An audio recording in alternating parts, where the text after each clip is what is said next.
révérend Gabriel Amorth a récemment défrayé la chronique à travers le monde quand il a dit que le diable était dans le Vatican.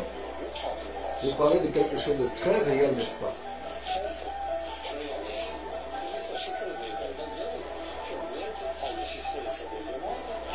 Absolument très réel. S'agissant de la présence du diable dans le Vatican, il a dit que ce n'est pas surprenant. Il a déjà eu à pratiquer un exorcisme sur un autre exorcisme. La première chose que nous devons faire si nous voulons savoir si le diable est au Vatican est de faire un tour dans le sous-sol du Vatican.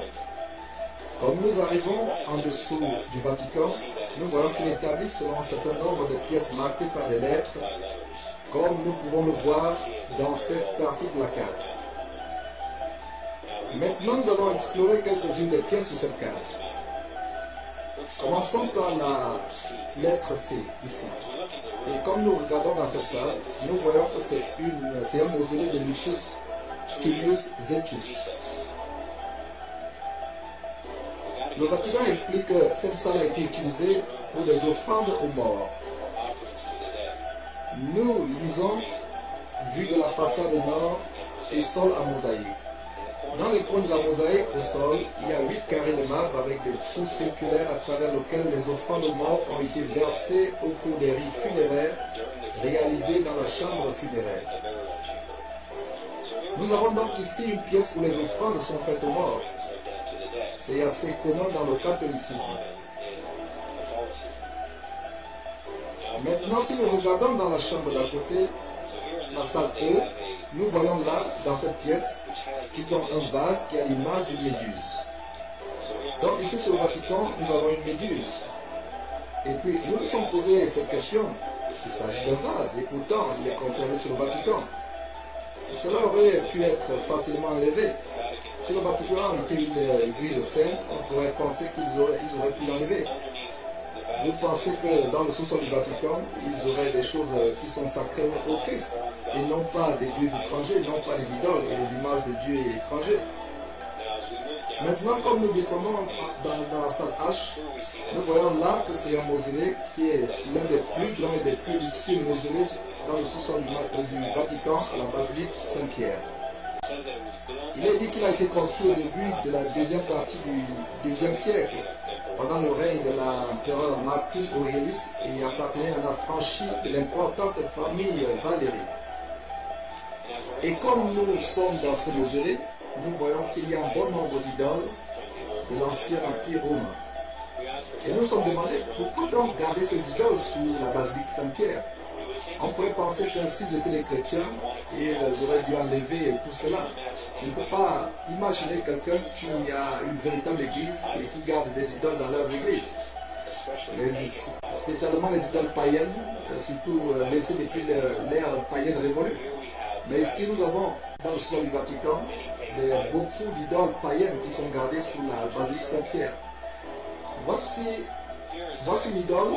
Le Vatican affiche une tête d'un enfant en stuc doré. Une mèche déchirée typique d'un initié dans le culte d'Isis est visible.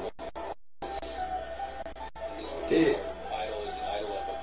si nous regardons, voilà, c'est l'idole d'un enfant qui est ici dans le culte d'Isis. Et si nous regardons dans cette salle, nous voyons que certains stocks décorent les murs. Ici nous avons la personnification de Saïnus. Et rappelez-vous dans le livre de l'Apocalypse, où il est dit que la bête sort de l'océan. On se pose la question, pourquoi le Vatican a-t-il des dieux étrangers sous sa basilique? Pourquoi les protège-t-il si c'était une vraie église? Il ne pouvait pas le faire même pour des raisons artistiques, en particulier avec des mauvaises choses qui s'y passent. Et comme le prêtre l'a dit précédemment, le mal existe bel et bien dans le Vatican, le diable est réel. Mais l'hypocrisie de tous ces éléments, c'est qu'ils ont toutes ces images maléfiques et ces idoles dans le sous-sol du Vatican, à la basilique Saint-Pierre.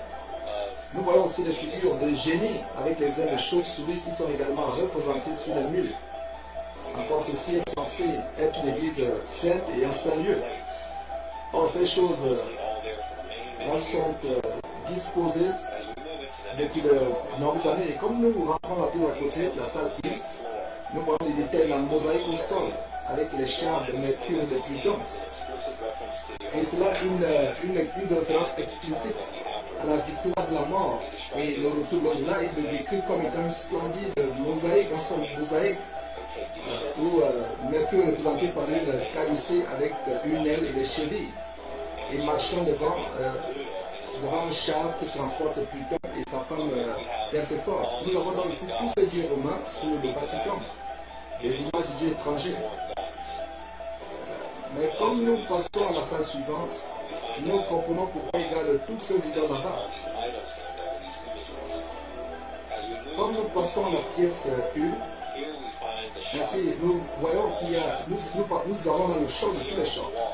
Sur le mur, il y a une représentation de Lucifer, qui est le porteur de lumière, l'étoile du matin, à l'opposé de la paroi qui est un dessin de Vespère, l'étoile du soir, les symboles cosmiques du cycle et de la vie humaine. Nous avons découvert que quand vous arrivez à la salle 1, là nous avons la représentation claire de Lucifer dans le sous-sol du Vatican à la basilique Saint-Pierre. Nous nous sommes donc demandé pourquoi garde-t-il cette image de Lucifer dans le sous-sol du Vatican?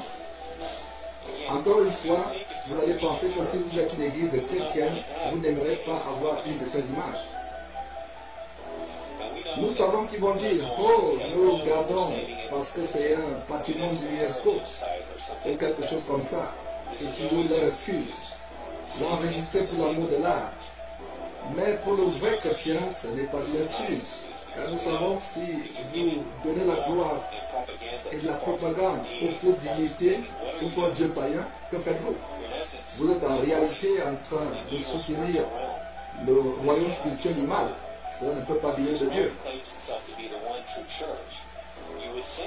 Et vous prétendez par exemple être une véritable église. Et vous, de quel exemple donnerez-vous? L'exemple de fait de représentation de Lucifer dans le sous-sol du Vatican depuis des centaines d'années. Mais ces images ont été là, selon ce qu'ils prétendent depuis l'époque de Constantine. Et nous savons que c'est lui qui était la première personne à avoir construit cette basilique. Encore, nous nous posons la question, pourquoi ont-ils ces représentations de Lucifer dans le sous-sol du Vatican? Mais nous pensons que la réponse du pourquoi de ces images, de ces idoles gardées dans le sous-sol du Vatican, c'est parce qu'en fait, nous avons affaire à une église apostate et qui a toujours été apostate. Et même maintenant, elle est remplie de francs-maçons.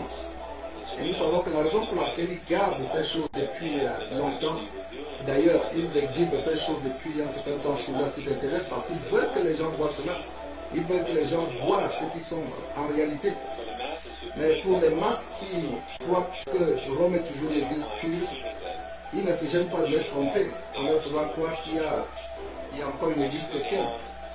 Quand vous descendez dans le sous-sol du Vatican, vers le salle suivant, ils vont essayer de vous convaincre durant votre visite que Pierre est enterré là-bas dans l'île des Chambres, ce qui donne de la crédibilité au pape. Mais nous nous posons la question, pourquoi voulez-vous suivre un pape qui a toutes ces nouvelles choses dans son église? Et il est clair que c'est la représentation de Lucifer, du diable dans le sous-sol du Vatican, qui est bien caché dans le sous-sol du Vatican, à la basilique Saint-Pierre. Maintenant, si vous êtes un catholique et vous regardez cette vidéo, nous vous encourageons à sortir de cette église. Comme vous pouvez voir à travers ces images, ces idoles qui sont conservées dans le sous-sol de votre église, nous espérons que vous allez vous allez considérer sérieusement ces choses. Et vous posez la question, mais si mon église est une vraie église, alors pourquoi font-ils la promotion de ces choses? Pourquoi ils veulent que les gens voient ces choses? Nous espérons que vous allez entendre l'exhortation d'Apocalypse, chapitre 18, verset 4 et 7, qui dit: et j'ai entendu une voix, j'ai entendu une autre voix qui disait: sortez du milieu d'eux, mon peuple, afin que vous ne participiez point à leurs péchés et que vous n'ayez point part à ces fléaux. Et nous pouvons voir quel péché, chose abominable se passe quand les gens ne regardent pas. Mais le jugement de Dieu ne sommeille point. Parfois il sommeille depuis de longs moments. Mais quand son jugement se réveille, il est trop tard pour vous.